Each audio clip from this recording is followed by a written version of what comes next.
And as you know, methane is about 22 times more dangerous in terms of its effects on global warming than even carbon dioxide. So it means that if you have 1 ton of methane, you have 1 ton of carbon dioxide, you have to multiply the methane by 22. So you see it's more in terms of effect. And so even though cow dung may be seen as a very simple natural process for animals, in terms of emissions, it's a very, very important thing. Now, besides the fact that it contributes to emissions, cow dung also has very useful purposes that can also help to reduce emissions in one way or the other.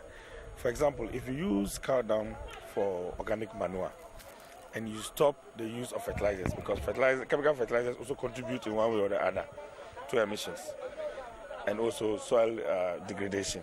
Okay, so if you use cow dung for a positive purpose, that is as organic manure, okay, for crops, then what it means is that the chemical fertilizers that would have been used for the same purpose would have been saved, and that means that you also will be reducing emissions from that angle. So there are different ways of looking at the issue.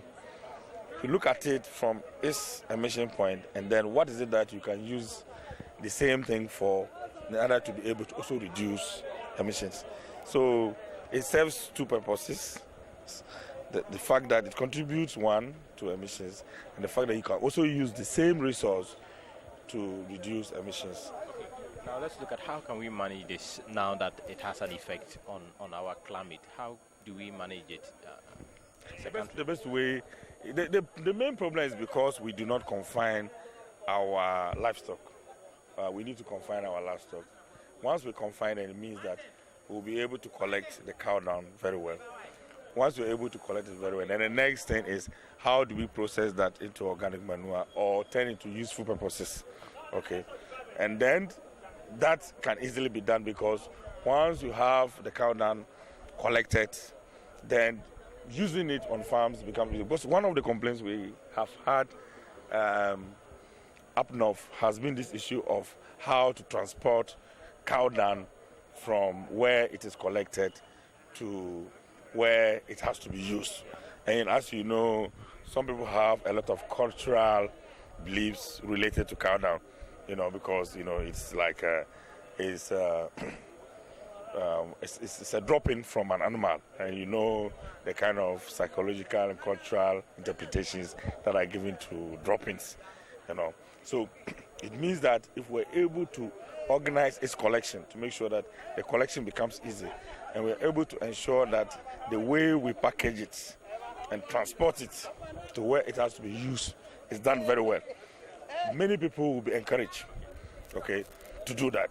And once people are encouraged to do that and people begin to see how organic manure can increase yields in terms of crop yields, then people even begin to prefer cow dung as organic manure than even chemical fertilizer. 1, because the chemical fertilizers are expensive and they also have a lot of other problems. And once people begin to see that this is a better option and an alternative to fertilizers, people will begin to move into the use of cow dung. And then we will be solving the problem, because once you turn the waste into a resource, then you don't have a problem again. It doesn't become a challenge anymore. Thank you very much. You're welcome.